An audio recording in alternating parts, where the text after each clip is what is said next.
No puedes jugar boxeo es presentado por Seller y The Boxing Showcase.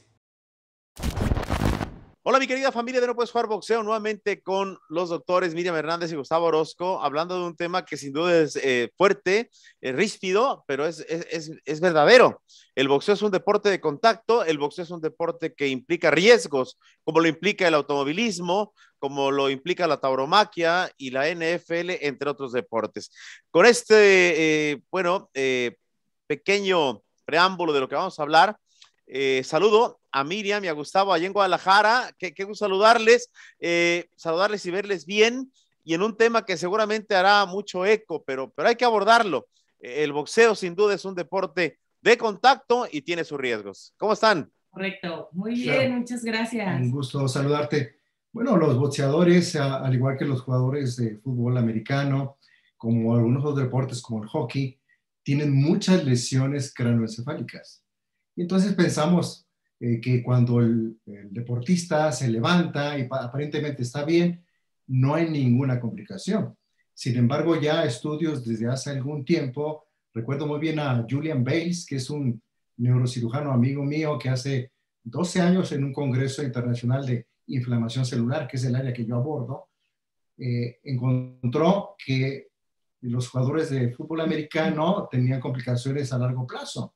Recordarás aquella película de Concussion. Claro, Will Smith. Él hacía el papel que, bueno, Alec Baldwin hacía el papel de Julian Bales, quien era el médico del equipo de los Acereros de Pittsburgh. Todavía él es asesor y estudia los traumatismos craneoencefálicos y cómo a largo plazo hay complicaciones. Hoy, Julian Bales asesora también a varios boxeadores. Qué bárbaro. Hablábamos de algo, Miriam, y pregunto en este caso desde el punto de vista de la mujer, porque el boxeo, a ver, afortunadamente está siendo más aceptado por las mujeres.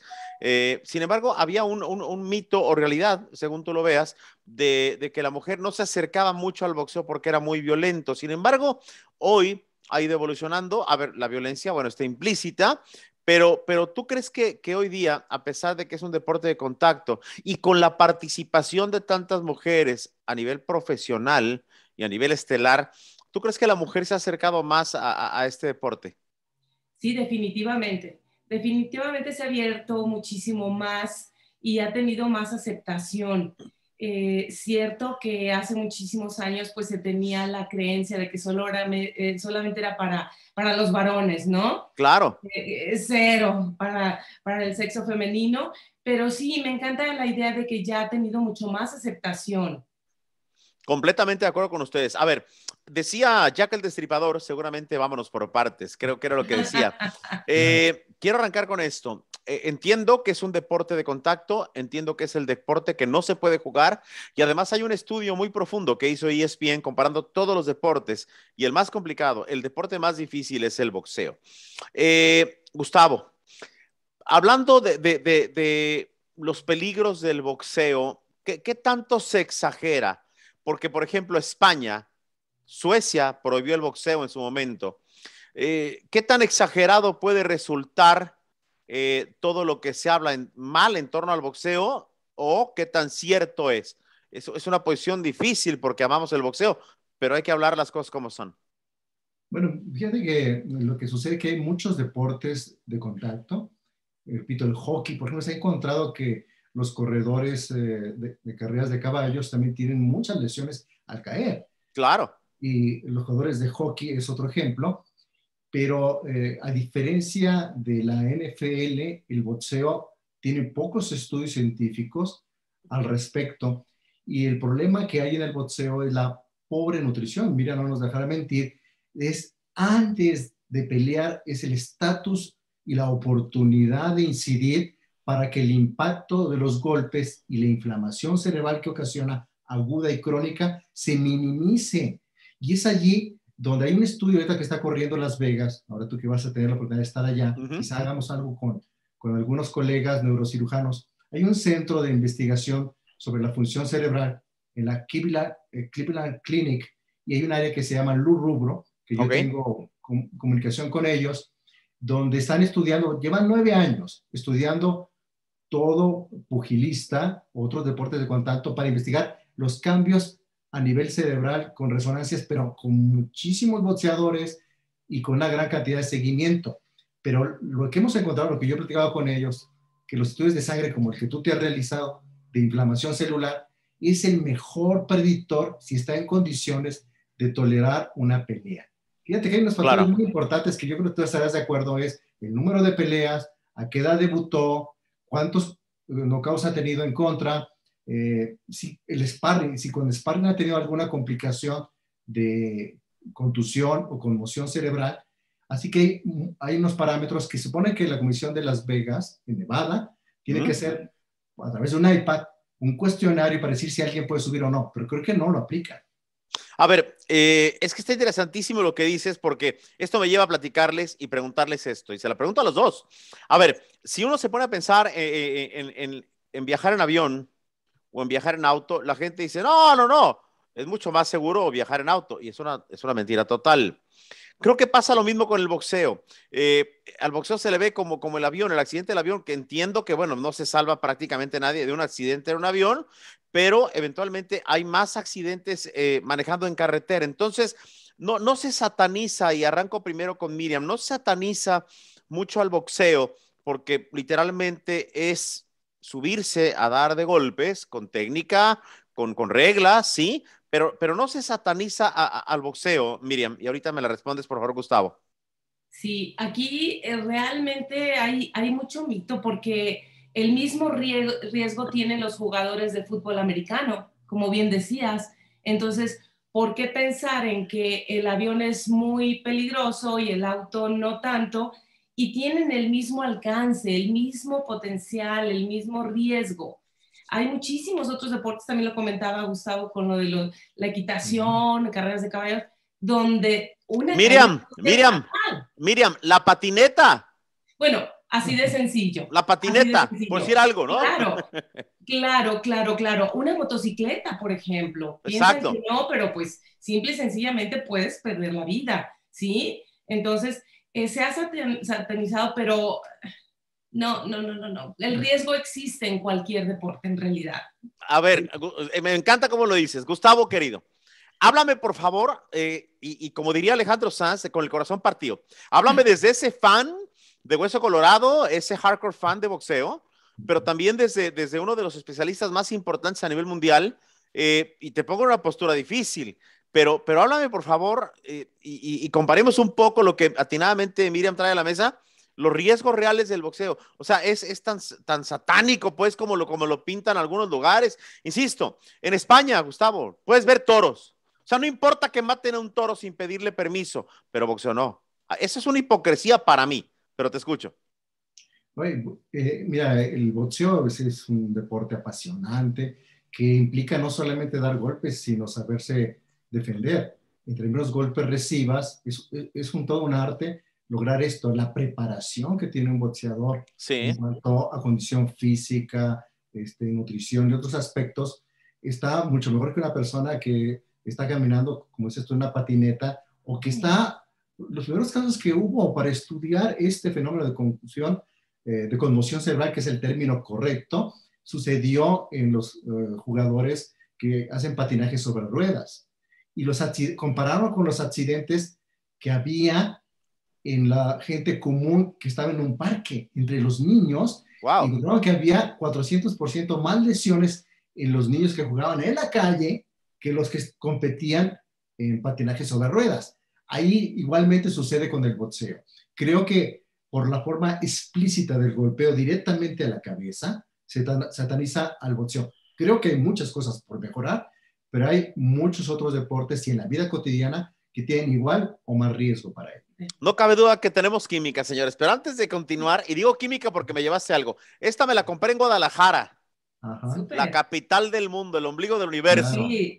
la tierra de mi jefa. No saben cómo amo yo Guadalajara, pero a ver, dicho esto, Miriam, hay que reconocer, y sé que también te gusta mucho el boxeo, que el boxeo no ha evolucionado.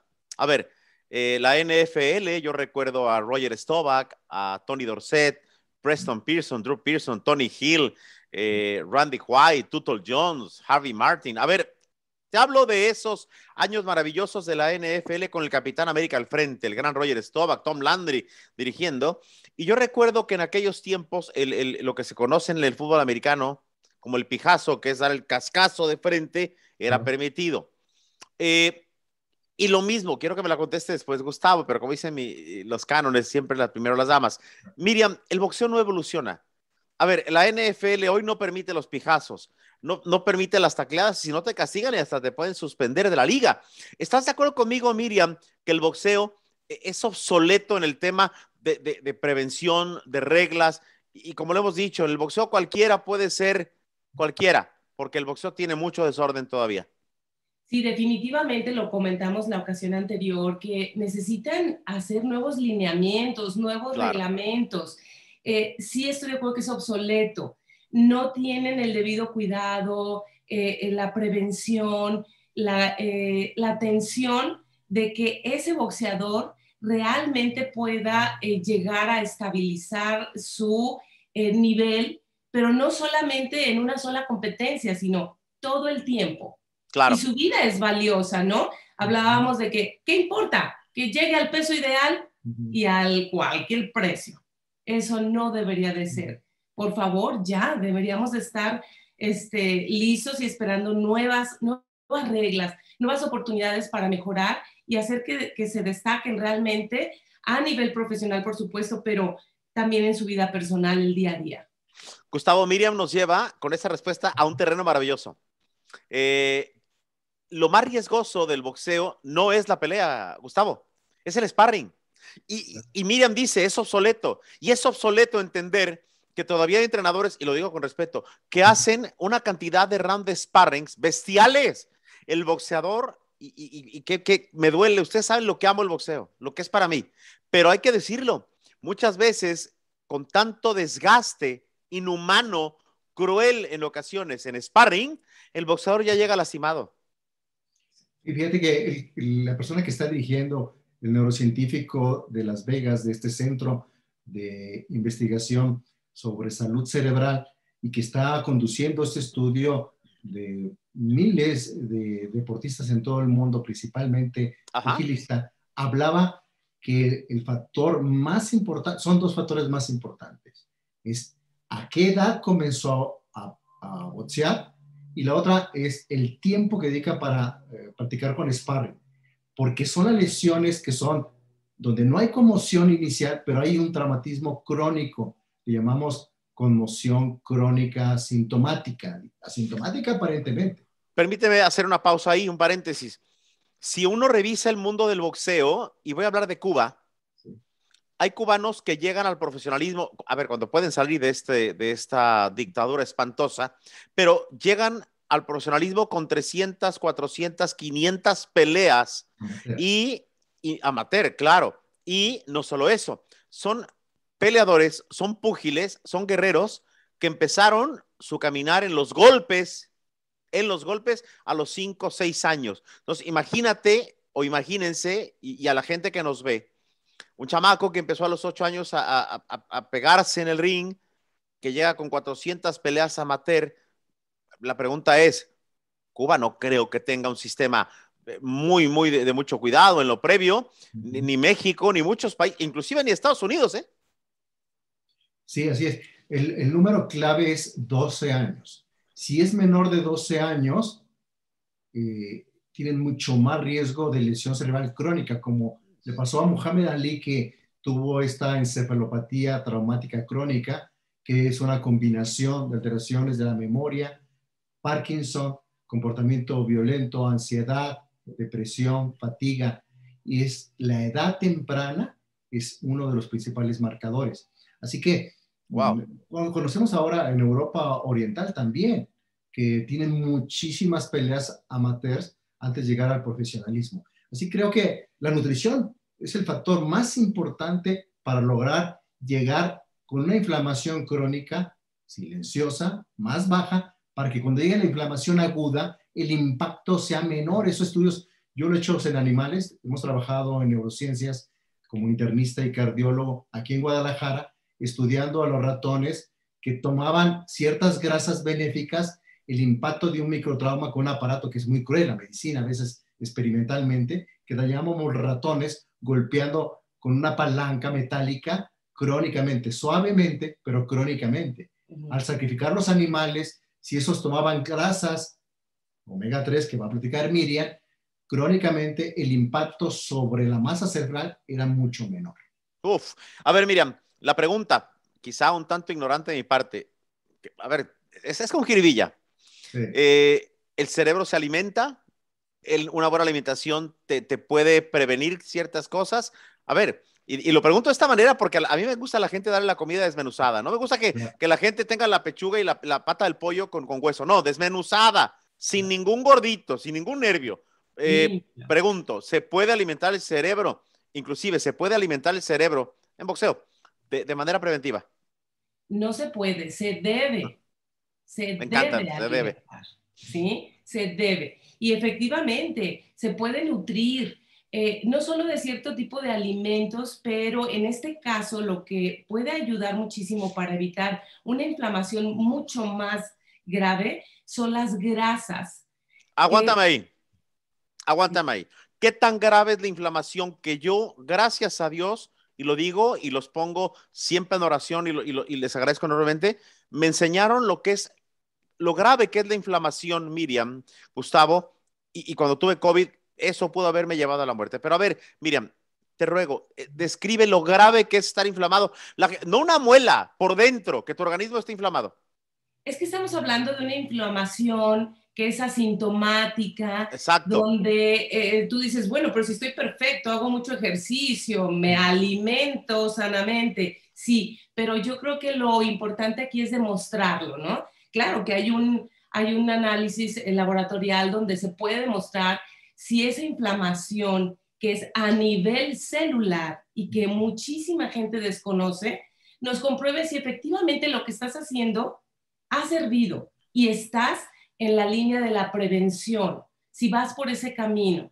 Entonces, definitivamente tenemos que nutrir nuestro cerebro. Sí se puede, y esa inflamación se puede disminuir. Es inevitable, claro, con estos golpes. Ah, no, claro. ¿Estás claro, de acuerdo? claro. Pero como bien dice Gustavo, bueno, que sea mucho menos grave tales impactos, ¿no? Y tener esa nutrición a nivel celular, que todo mundo quisiéramos tener definitivamente, pero pues a veces la falta de conocimiento no nos permite ni siquiera llevarla a cabo. Gustavo, explícame por favor entonces, ¿qué significa un cerebro inflamado previo a un combate? ¿O qué tanto riesgo te acarrea el subirte a un combate, insisto, no solamente por el sparring, por una mala alimentación, y regresamos con Miriam si quiere también, para el tema de un cerebro inflamado, porque puede llegar muy inflamado y sin golpes, por una mala alimentación o un mal cuidado, ¿no? Claro. Mira, por ejemplo, los boxeadores que hemos tenido oportunidad de atender, el entrenamiento máximo, más intenso, una inflamación que tenían de número 4 aumenta a 20, por ejemplo. Y entonces, cuando tú te subes a pelear, si no has cambiado tu nutrición y sigues con un nivel de 20 de inflamación celular, la posibilidad de que esa conmoción te deje un daño agudo o crónico es mucho más alta. Entonces, deberían de estar la mayoría de los boxeadores en una inflamación menor a 5 para poder subirse. Es algo que hemos discutido con las personas que están trabajando en Las Vegas en este estudio. Yo les explicaba en una presentación que yo les hacía que el ejercicio por sí solo incrementa la inflamación. Claro. ¿Tú sabes que dice? Que si no duele, no sirve, así decíamos, ¿no? Dicen en inglés todavía, ¿eh? No pain, no gain. Okay.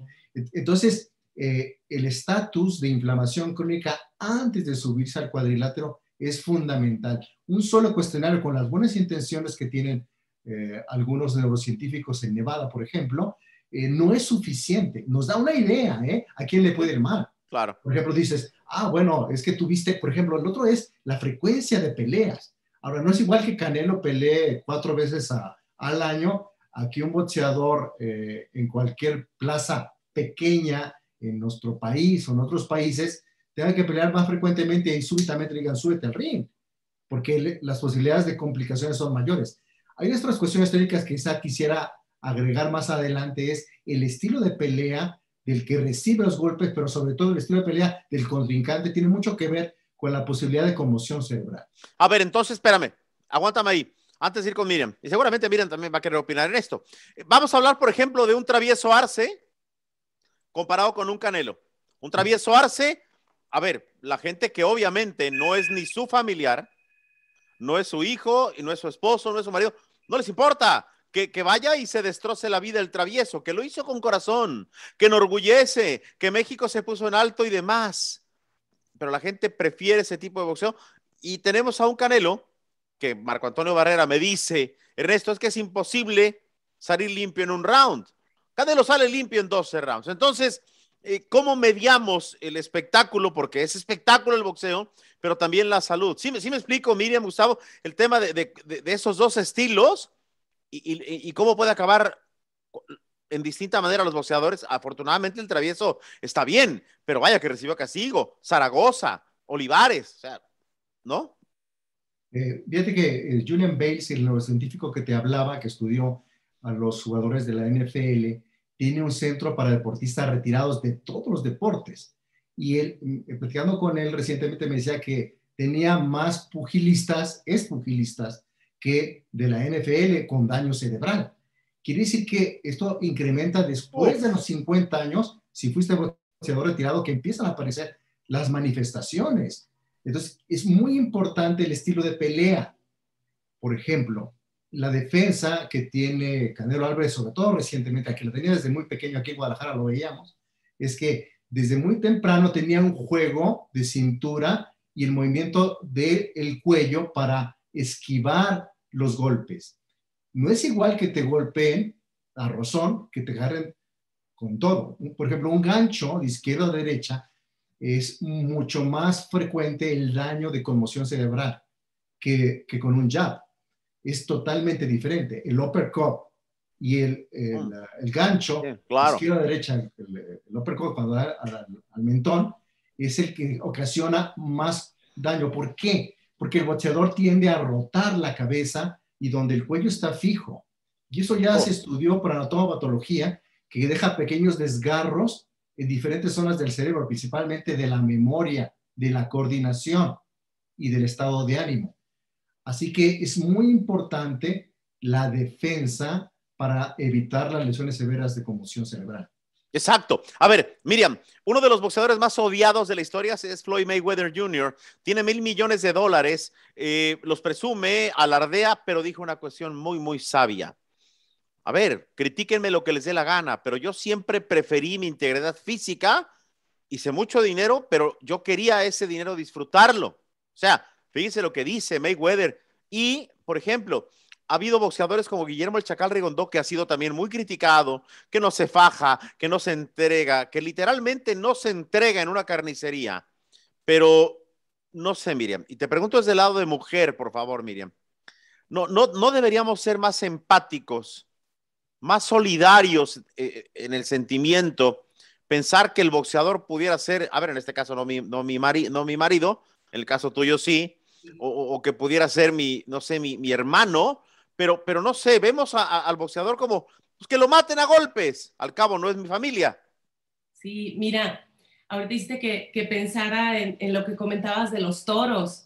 Bueno, ¿qué importa, no? O sea, es un animal, no es nada, no es un ser humano. Que lo maten. Y lamentablemente así lo consideran muchísimos, ¿eh? Muchísimos. Fíjate, Miriam, no sé si les ha tocado recientemente ir a las arenas en donde la gente literalmente se etiliza, o sea, parece que les pagan por tomar. Y ya esa gente que con 3, 4, 5, 6 o a veces 12 cervezas son expertos de boxeo, arenga, exige y reclama que no haya carnicerías. Entonces, ¿cómo educar al público del boxeo? A ver, estaríamos en una universidad, ¿no? Pero ¿cómo educar? Y esta pregunta para el que me la quiera responder, educar a la gente que el boxeador al final de cuentas es un ser humano y que puede literalmente morirse en el cuadrilátero. Por eso la frase de no puedes jugar boxeo, por eso el respeto y por eso concientizar a la gente que ni hay bultos y que cualquiera que se sube desde libra por libra para abajo arriesga la vida.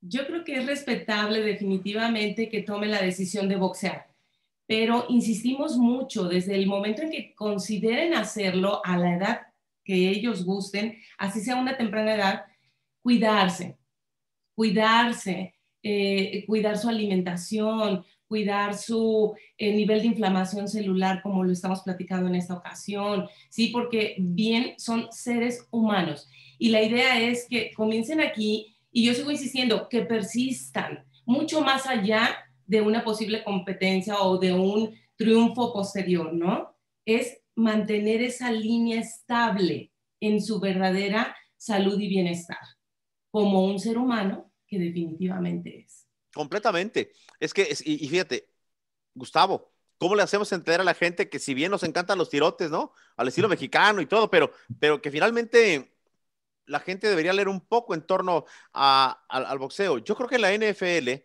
que para mí es la liga más importante del planeta, el deporte más importante, a ver, vemos lo parejo de los encuentros recientemente en los playoffs, pero la gente se instruye, digo yo, y lo digo de manera respetuosa, se desasna. O sea, busca algo de literatura, videos, en donde entender un poco el impacto, los golpes y las secuelas que pueden quedar después de la NFL. En el boxeo no. No sé si hasta en eso el público dice, bueno, pues vamos a emborracharnos y que se maten dos, perdón, Miriam, que se maten dos güeyes en el ring.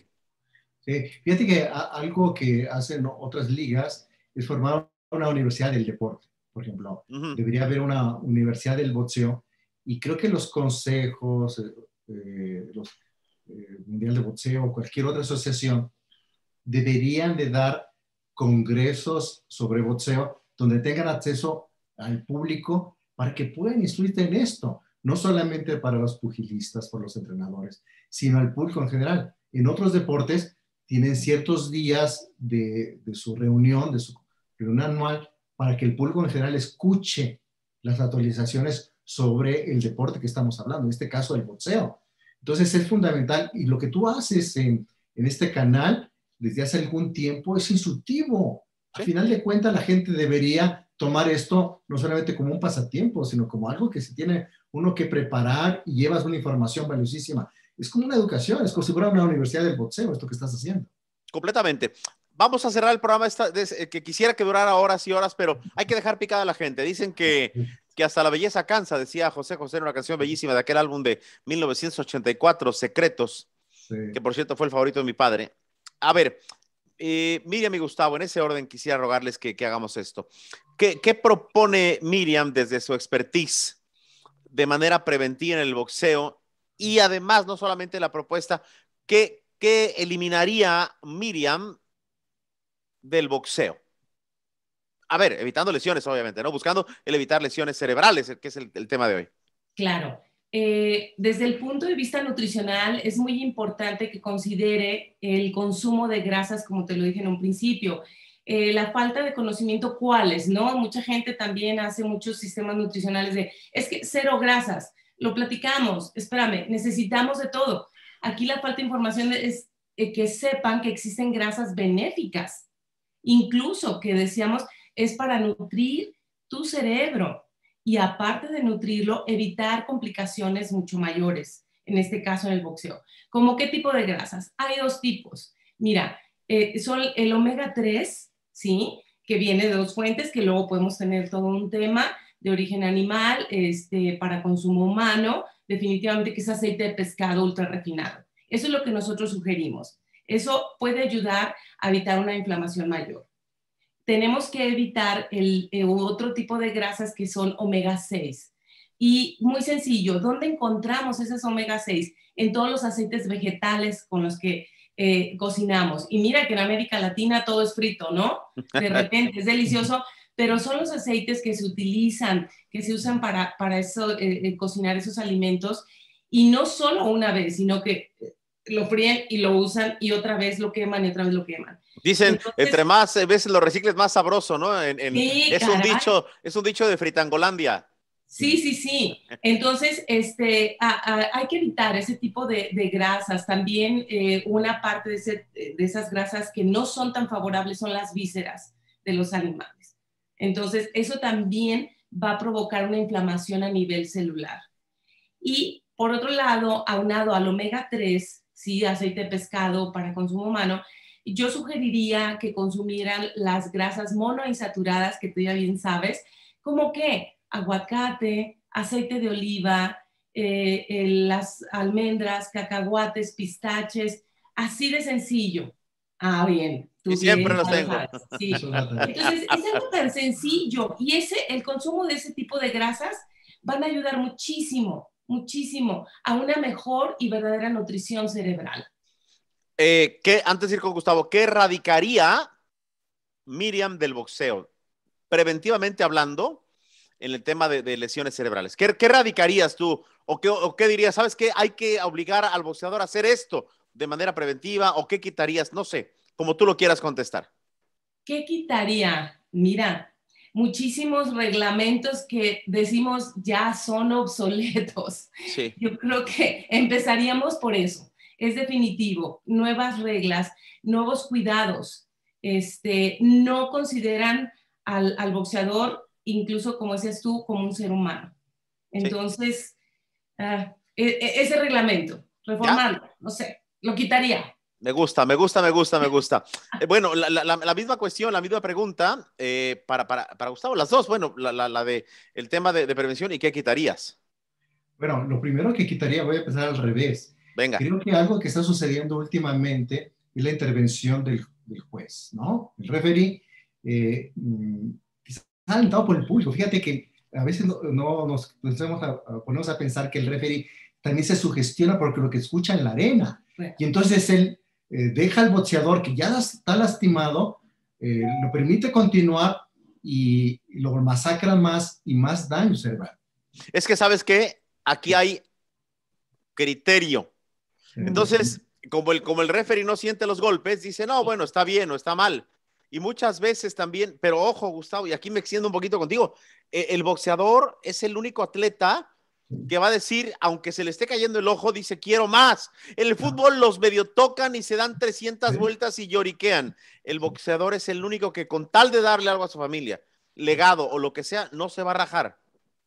Yo creo que aquí necesitan saber esto que estamos platicando los referees, porque creo que últimamente están permitiendo que continúe el deportista, el pugilista.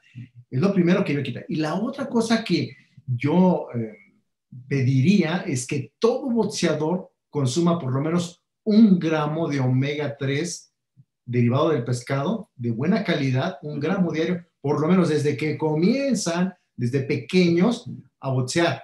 Y tienen que tomar mínimo 5 gramos todo boxeador profesional, porque los estudios dicen que después de conmoción cerebral, para recuperar a alguien del coma, requieres 15 gramos en la vena de omega 3, como lo usamos nosotros en los atletas que sufren lesiones aquí en México. Y lo han hecho en Estados Unidos estos colegas neurocientíficos. Entonces, el uso de omega 3 a dosis altas de buena calidad, midiendo un estudio de sangre como tú lo hiciste, se puede hacer en Estados Unidos o cualquier otra parte del mundo, incluyendo en México. Pues qué maravilla de charla. Quisiera que fuera eterna, pero vamos a dejarlos picados. Yo cierro esta edición de Sé Healthy rogándoles, a ver, número de contacto, redes sociales, todo, por favor, para cerrar esta edición que a mí me ha tocado las fibras más íntimas y seguramente seguiremos siendo muy incisivos, poniendo el dedo en la llaga. Muy bien. Pues a mí me pueden encontrar como Dr. G. Hell en Instagram o en Facebook, Dr. Gustavo Orozco Aviña, cardiólogo. Muy bien. Miriam. Bueno, a mí en Facebook puede ser Miriam Hernández, estoy como Miriam Hernández, y en Instagram como Mihelo, M-I-H-E-L-O 222. Aquí en Estados Unidos sería Miriam Hernández. Miriam Hernández. Que son las iniciales de mi nombre aquí en México como soltera, Miriam Hernández Lozano. Exacto. Reciban todo mi cariño, agradecimiento y pues nada, nos vemos en 15 días en otra edición de Sé Healthy en No Puedes Jugar Boxeo. Sí, hay mucho material. Abrazos, saludos. Arriba Guadalajara y las Chivas Rayadas, por favor. Arriba. No Puedes Jugar Boxeo fue presentado por Seller y The Boxing Showcase.